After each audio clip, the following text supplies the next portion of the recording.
नमस्कार।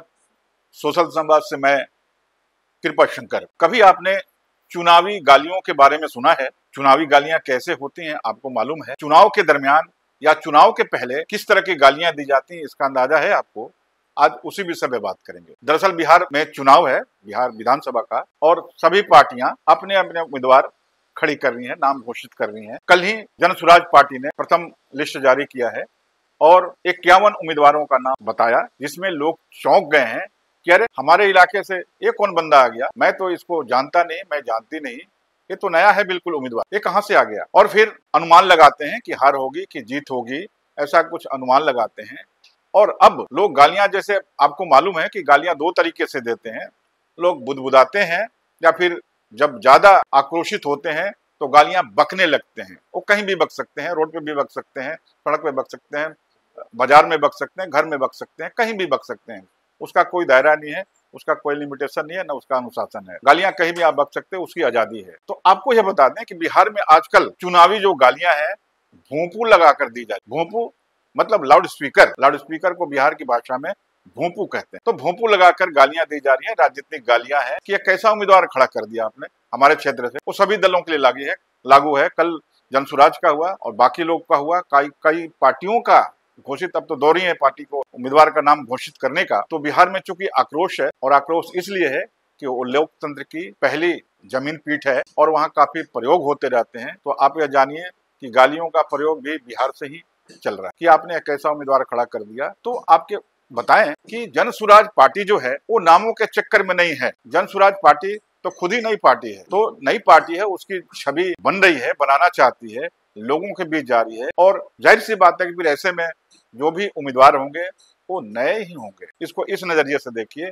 और जनसुराज पार्टी का जो तौर तरीका है उम्मीदवार चुनने का, पहले भी उसने घोषित किया था कि ऐसे कद्दावर लोगों को नहीं चुनेंगे, वे ऐसे लोगों को चुनेंगे जो अपने क्षेत्र में 3 साल से लगातार सामाजिक काम कर रहे हो। यह उनका क्राइटेरिया था और उस अनुसार उन्होंने चुना है। और जब नाम घोषित हुए हैं तो कई लोगों की परेशानियां बढ़ गई हैं कि यह कैसा नाम है, कौन लोग हैं, मैं नहीं जानता, मैं नहीं जानती। इस तरह की बातें बिहार में चल रही हैं। लेकिन अब इसी बहाने मैं अब दूसरी तीसरी बातें करना चाहूंगा। एक हफ्ते के अंदर बिहार की एक लोक गायिका है मैथिली ठाकुर। मैथिली ठाकुर अच्छी लोक गायिका हैं और उनकी समझदारी भी गायकी के अंदाज में ठीक ठाक है। लेकिन वे भी चुनाव लड़ने जा रही हैं दरभंगा, मधुबनी से, बेनीपट्टी इलाके से या अलीपुर से, जहां भी उनको टिकट मिल जाए वहां से वो चुनाव, बिहार विधानसभा का चुनाव लड़ेंगी। लेकिन उनका तर्क देखिए कि वो रहती हैं दिल्ली में। अभी आपको बताएंगे कि वे उसी इलाके, दरभंगा बेनीपट्टी इलाके की हैं, मधुबनी इलाके की। लेकिन वे लोग शुरू में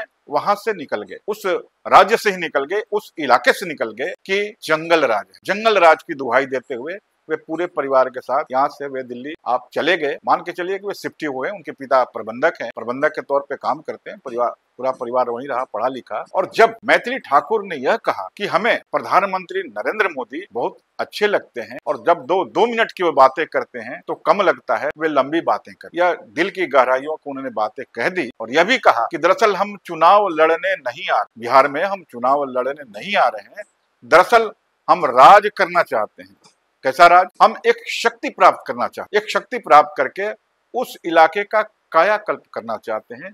और ये कायाकल्प तभी करेंगे जब हमें शक्ति मिल जाए। वे किस शक्ति की बात कर रही हैं अभी खुला नहीं है। वो शक्ति प्राप्त करना चाहती हैं। यह कैसी शक्ति है? एक अदृश्य शक्ति की बात करती हैं। दरअसल राजनीति की दुनिया में शक्ति कहीं नहीं मिलती। बेशक फिल्म की दुनिया में, छोटे पर्दे की दुनिया में शक्ति मिल जाती है, जैसे सीरियल शक्तिमान को मिल गया। अगर चूंकि अभी बहुत ज्यादा उम्र मैथिली ठाकुर की नहीं है, अभी कोरी कल्पनाओं में जी रही है, इसलिए राजनीति का और समाज का यथार्थ से उनका वाबस्ता नहीं है, वो परिचित नहीं है। वे उस शक्ति की बात करती हैं जहाँ कोई बात नहीं करता। और नरेंद्र मोदी की भी बात करती हैं कि वे शक्तिमान हो सकते हैं, लेकिन वे बेनीपट्टी के इलाके से, जहां से वो चुनाव लड़ना चाहती हैं, या अलीपुर से चुनाव लड़ना चाहती हैं, जो दोनों दरभंगा मधुबनी इलाके में है, तो वे शक्ति प्राप्त करना चाहती हैं और शक्तिमान बनना चाहती हैं और लोगों का भला करना चाहती हैं। यह उनका नजरिया है। वो उनका नजरिया राजनीति के प्रति भी है और समाज के प्रति भी है और मिथिला क्षेत्र से भी उनका यही नजरिया। तो आपको बता दें कि मैथिली ठाकुर गांव उड़ेन की हैं, जो बेनीपट्टी से ही इलाके में है, उसी इलाके में है। लेकिन जब सारेगामा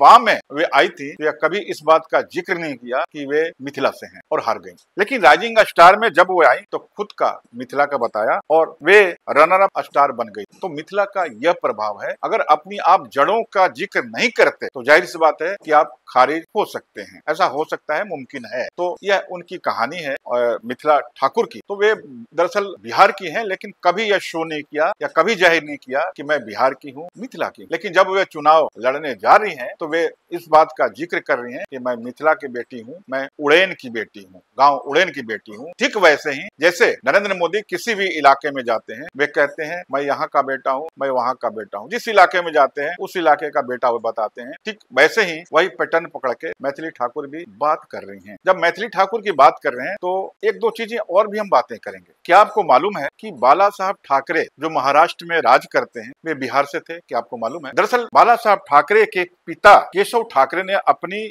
आत्मकथा माझी जीवन गाथा में यह लिखा था कि उनका समाज मगध से महाराष्ट्र आया था। उसमें लिखा गया था कि उनकी जाति के लोग पहले महानंद के शासन में रहते थे, लेकिन नंद वंश के राजाओं के अत्याचार से थककर मध्य प्रदेश होते हुए महाराष्ट्र में आकर बस गए। इस पे काफी बवाल है।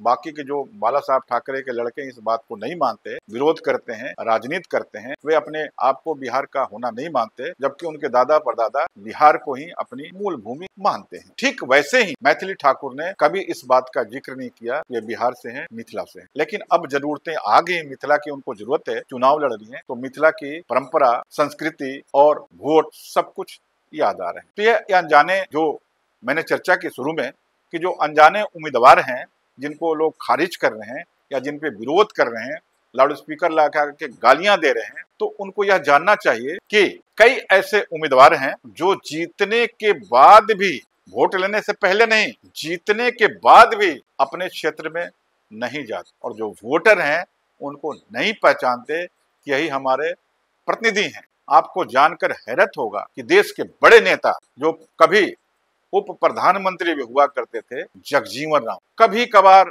अपने क्षेत्र में जाते थे, सासाराम जाते थे और लोगों से नहीं मिलते थे। कुछ ऐसे घराने थे जिनके यहाँ वे बैठते थे, खाते थे, रहते थे और उन्हें पैसे दे आते थे चुनाव लड़ने के लिए और वे जीत जाते थे। ये उनका खेल था, राजनीतिक खेल था। लेकिन वो जिन परिवारों को पकड़ते थे उनका एक राजनीतिक मंच था, राजनीतिक हैसियत थी, इसलिए वे जीत जाते थे। उसी पैटर्न पर, उसी रास्ते पे जगजीवन राम की बेटी मीरा कुमार भी लड़ी और जीतती रही। ये दो परिवार, एक परिवार के दो नाम ही नहीं है, बल्कि आपको बता दें कि पटना से रविशंकर प्रसाद भी गायब रहते हैं। लोग नहीं पहचानते कि हमारे प्रतिनिधि कौन है, हमारे सांसद कौन है। हेमा मालिनी के क्षेत्र मथुरा वृंदावन के लोग भी नहीं पहचानते। फिल्मों से उन्हें जानते होंगे कि हेमा मालिनी है, लेकिन अगर पूछ लें कौन है तो हेमा मालिनी को नहीं पहचानते, क्योंकि हेमा मालिनी उनके क्षेत्र में नहीं जाती। स्मृति ईरानी भी जब बरेली क्षेत्र की सांसद थी वे नहीं जाती थी और लोग नहीं पहचानते थे, क्योंकि स्मृति ईरानी छोटे पर्दे से थी, उनकी हैसियत थी, इसलिए लोग पहचानते थे। सांसद के तौर पे उन्हें नहीं पहचानते थे।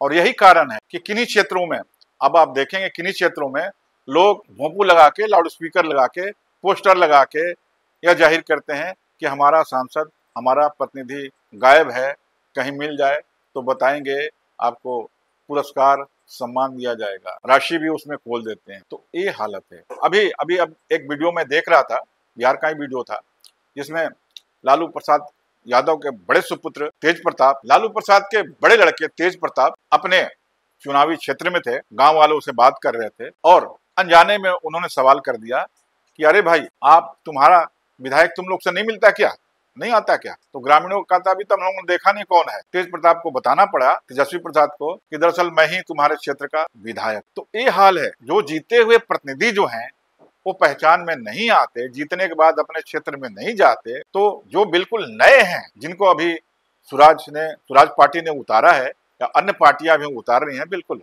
जो काम के आधार पे हैं, उन पे सवाल अगर हम कर रहे हैं तो एक बार सोचना चाहिए कि दरअसल हम क्या कर रहे हैं। शुक्रिया।